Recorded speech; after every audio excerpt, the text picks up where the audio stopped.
So Representative Coulter is up. House File 3721 is Representative Coulter moves that bill for re-referral to the Committee on Education Finance is the current plan. And so Representative Coulter, please present your bill.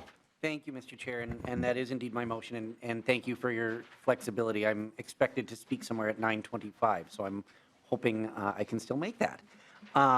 So I am here today with House File 3721, and this relates to school-age care programs, and specifically the resources that they have available. So Actually, Representative Coulter, I'm just going to pause you for a second. Please keep on going, clerks and pages. There's a couple amendments that weren't in the physical packets for folks. They were posted online. They actually relate to the other two bills. So just to avoid any confusion, the amendments being handed out now do not relate to the current bill. So make sure we're not too confused by that. Yeah. Representative Coulter's traveling. A brief moment of panic there. So. Traveling clean. No, it's all good. So just so we're not confused. Sorry, Representative Coulter, please continue. Thank you, Mr. Chair. So currently, school districts operate adult supervised programs for students in kindergarten through age 6 that operate before and after the school day and occasionally during summer as well. These programs are funded primarily through fees, but districts can also levy for funding needed to support students with disabilities or temporary family or other related problems. And obviously, in the past few years, these programs, the number of these programs and the variety of programming offered has been increasing. And this is particularly asserted itself in the way school districts have developed wraparound services for various students. And so what this bill specifically does is it expands the use of the school-age care revenue and the school-age care levy to meet those needs. And again, I want to clarify that specifically with regards to the levy, that funding can only be used for, to support students with disabilities and students experiencing temporary family or other related issues, just to sort of clarify what that levy funding can and cannot be used for. Examples would include compensation for additional needed staff, paras, sign language interpreters, and so on, as well as special needs coordinators. Purchasing equipment for supplies for students with special needs, sensory materials, adaptive chairs and desks, picture communication materials, and that sort of thing, as well as extra transportation and training costs. So House File 3721 would ensure that districts are better able to serve all pre-K students and would have better access to the resources needed to serve those students with developmental and or physical disabilities and other family-related issues. So that is sort of in broad strokes the bill. I do have a testifier, but certainly happy to take questions as well. Let's go to your testifier. Please identify yourself. Welcome and proceed. Good morning. Your testimony. Good morning, Chair Pinto and committee members. My name is Corey Franson. I serve the communities of the Elk River ISD 728 School District as the Director of Community Engagement and Community Education. I am here today to share my advocacy and support for the proposed amendments to the Minnesota Statute on School-Age Child Care Revenue as stated in House File 3721.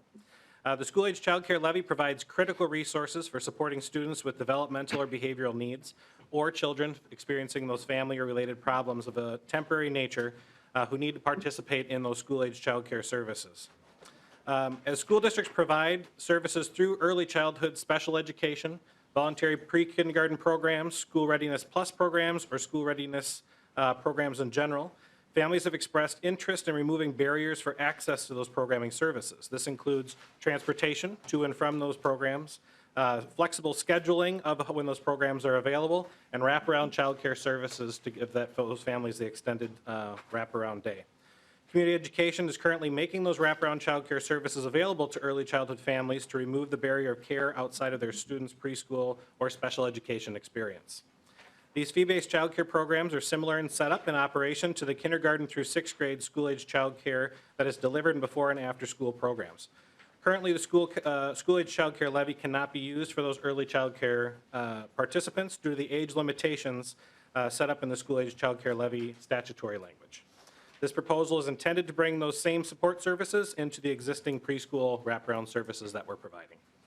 I appreciate the time today to advocate in support of this important legislation for our preschool learners, and on behalf of community educators across the state, I thank you for your time and consideration.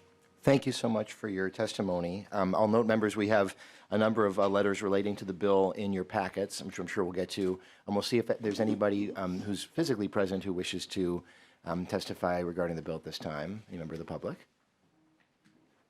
And not seeing anyone at this point. But again, want to make sure folks are aware of the letters in the packets. And so at this point, Representative Coulter, I think we'll move to questions and discussion, if that's all right. So members, questions or discussions regarding the bill? Oh, Representative Katiza-Wittun. Thank you, Mr. Chair, and thank you for bringing this proposal forward, Representative. I have a question. I mean, I just want to make sure that I'm understanding this correctly. So, and potentially, House Research can help clarify a little bit. But when I'm looking at the bill in line 3.3, you know, it's changed. It's going from $2,300 up to like $16,000. Does that mean that the schools are able to levy the public and the community for that much more money, or that the schools can repurpose existing money that they have to support the preschool programming? I'm thinking this might be a question for Ms. Beckel from House Fiscal. Ms. Beckel, can you clarify that? Thank you, Mr. Chair and Representative Solveig Beckel, House Fiscal.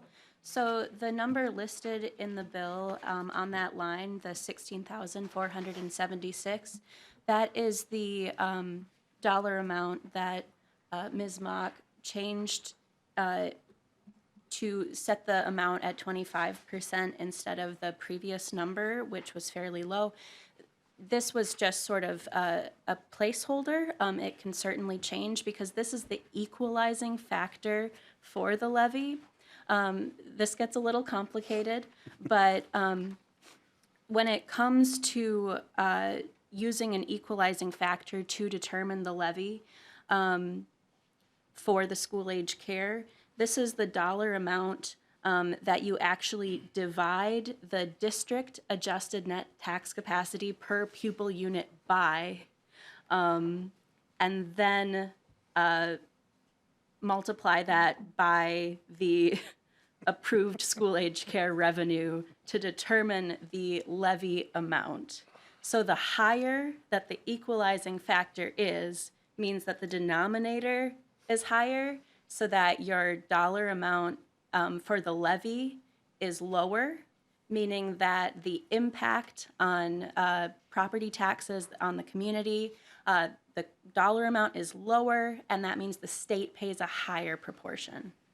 Currently, school-age care is almost entirely levy for most communities, so the state is paying relatively little. So by increasing the equalizing factor, increasing that denominator, sorry, some of you are giving me just incredulous looks. We're just surprised that it's so simple. We just didn't. So by increasing the equalizing factor, which is the denominator, you are actually lowering the impact on property taxes. And again, this number certainly could change depending on the dollar amount that the state would like to put towards this effort. I have a thought relating to that, but I'm going to go back to the question. Representative Katiza-Wittun. Thank you, Mr. Chair, and thank you, Ms. Beckel. That actually was very helpful to me.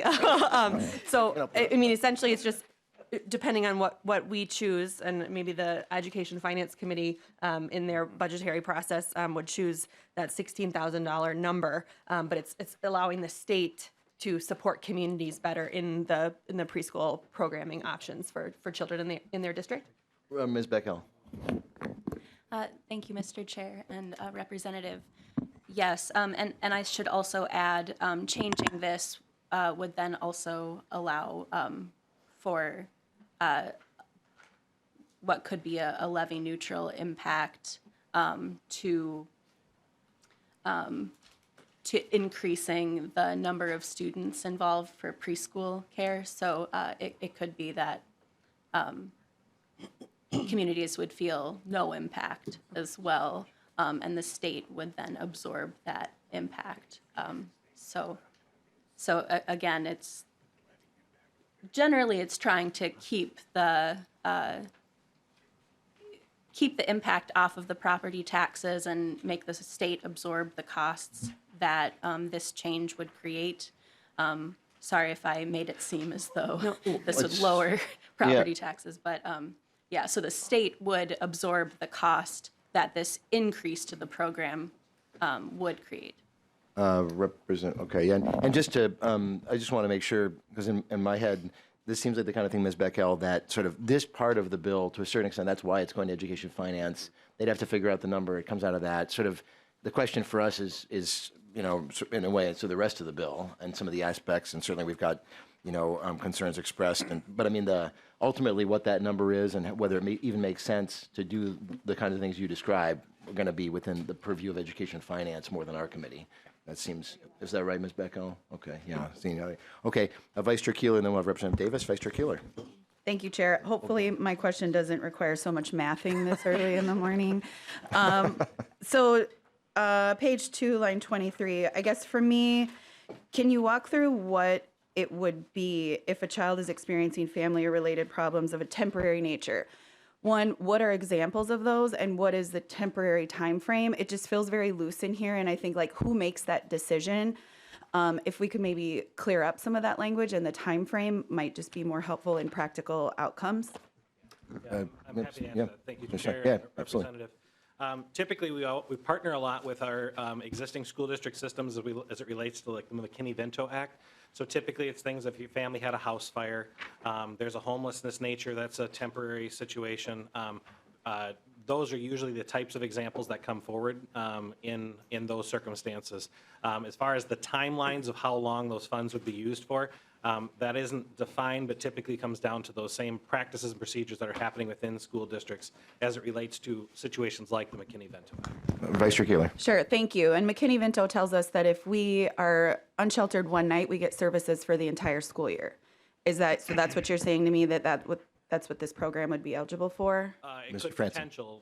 thank you, Chair and Representative. It could potentially be for the entire school year. Vice Chair Keeler. So who determines that? Like, who is the individual within the school districts or in the organizations that would determine the cutoff time, the eligibility? Because what I worry about is that it's just an individual making a choice about a family without maybe clear guidelines.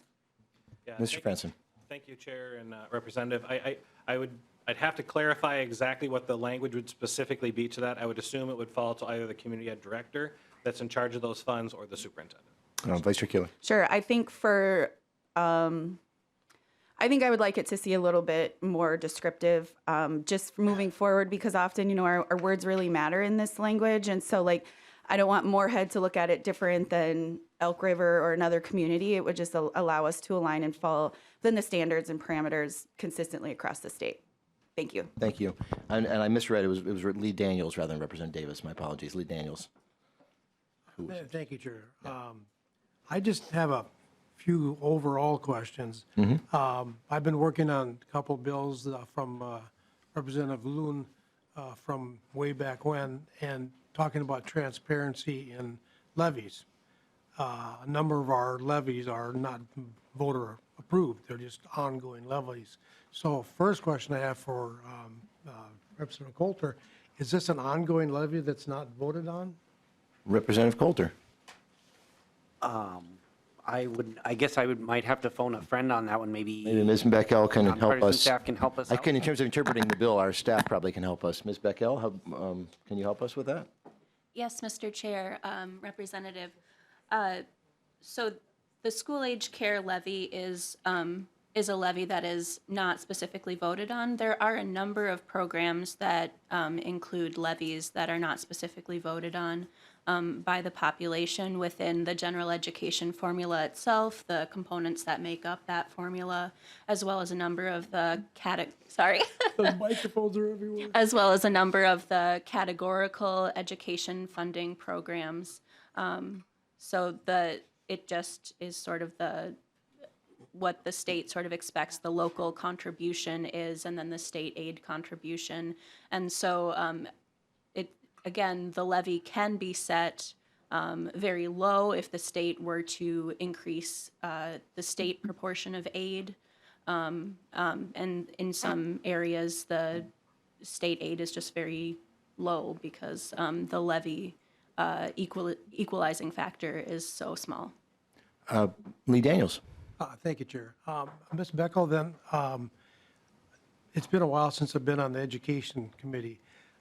If I remember right, there was 2 different non-voting levies for a total of about $730 per pupil. Am I way off, or is that close? Ms. Beckel. Thank you, Mr. Chair, Lead Daniels. I believe you might be referencing local optional revenue. Yes.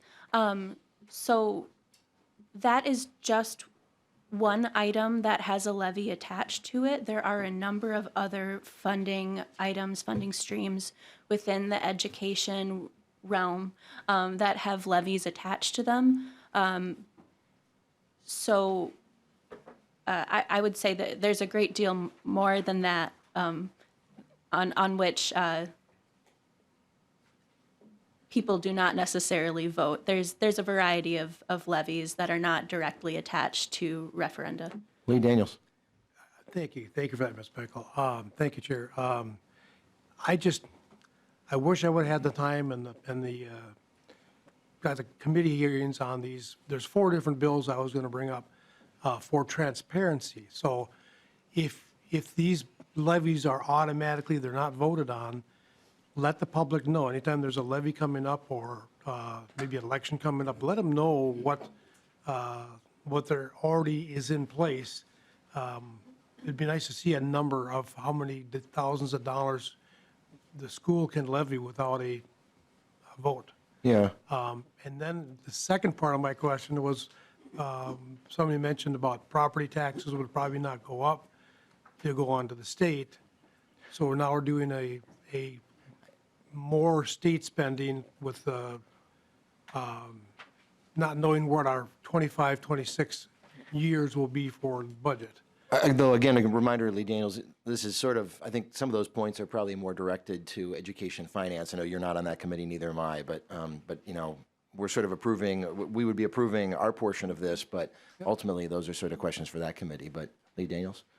Yeah, just the fact that we already are on I'd say a tight budget because projections are to be in the red within a year or two, and we don't want to start something we can't finish. Right. You know, so anyway, that's my comments is a transparency in these levies, and evidently they're not voted on, so that's kind of not a good thing. And then this would be ongoing funding. Once you start the funding machine, you can't shut it off. Understood. So just my concerns. Thank you, Lee Daniels. Representative Coulter, I wanted to ask, because we do have a number of concerns expressed by family child care providers, and we know that they're an extremely important part of our state's delivery of early care and learning. And so can you just, you and I have spoken a little bit, and it seems like perhaps there's some misunderstandings about the bill, but if you could just address the concerns expressed by family child care providers about the bill. That hasn't been brought up by other members, but it's in the letters, and so I want to make sure that I bring it up. Representative Coulter. Yeah, thank you, Mr. Chair. Yes, and I will say that conversations have begun and are ongoing between family child care providers and the Community Education Association about sort of the specifics of those concerns. My understanding is that the lion's share of the concern amounts to the fact that the concern is that these programs may draw children who would otherwise go to family child care providers. And I think the response to that is that these programs currently exist already, that many districts already provide these programs.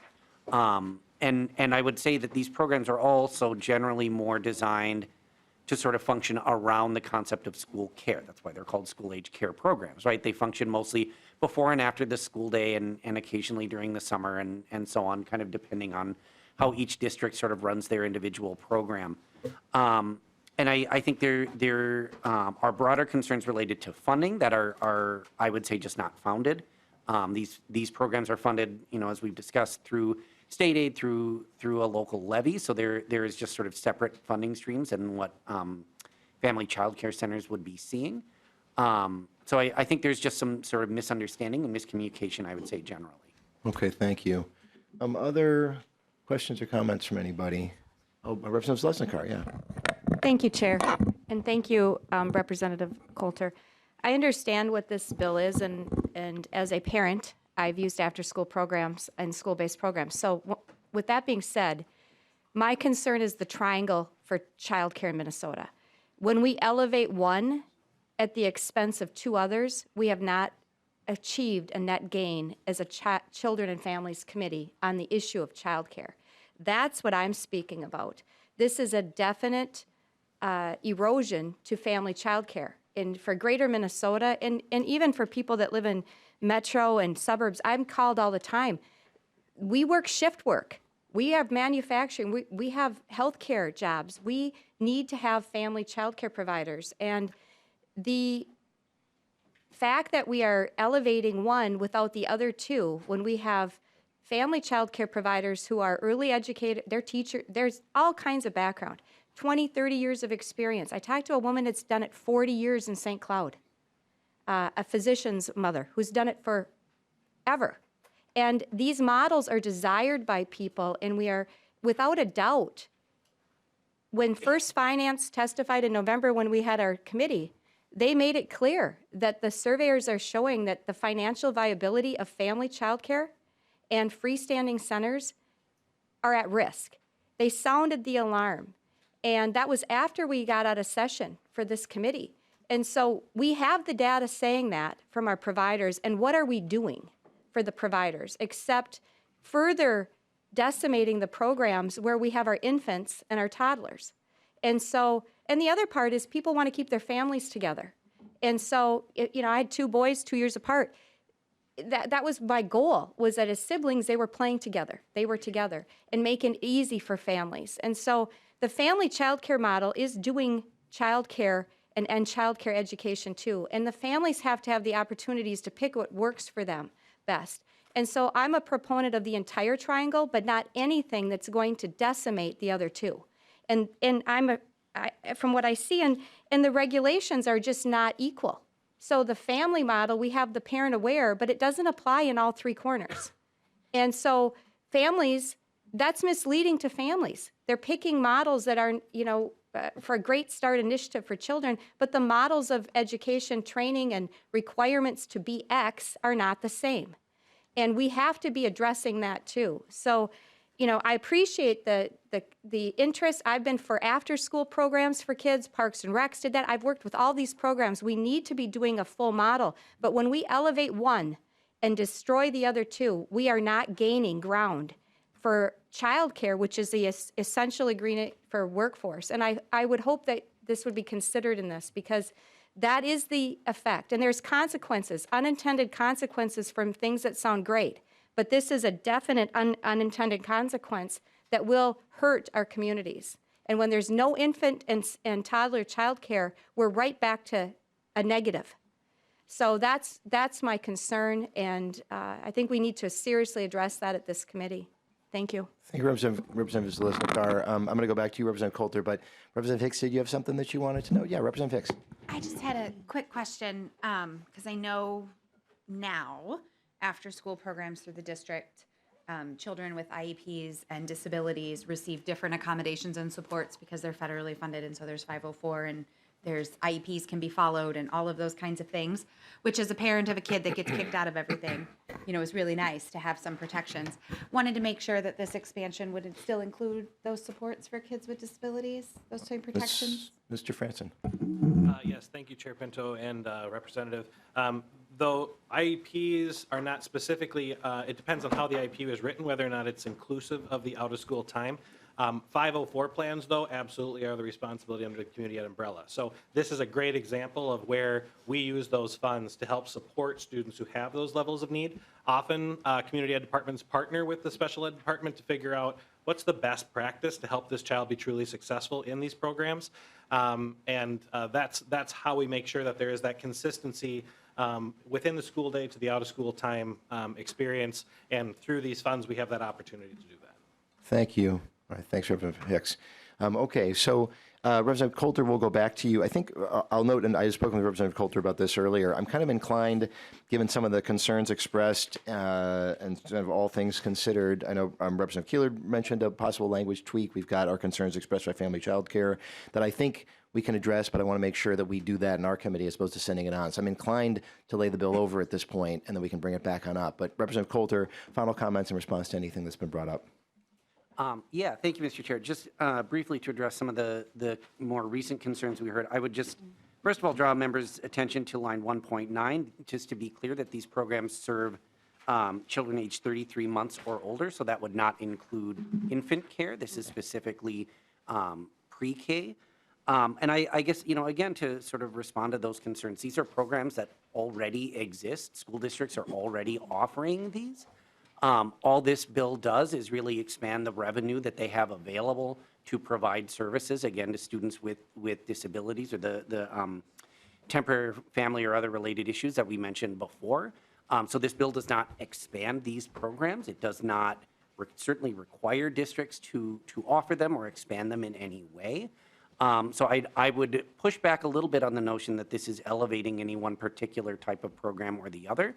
I think this is ensuring that families that the resources are available to support families for whatever their individual situation may be. I am a parent of young kids. I know a lot of other parents of young kids. I know folks who take advantage of a variety of different childcare arrangements, sometimes even depending on the day, depending on their individual schedules. And so I think that's really what this bill gets to.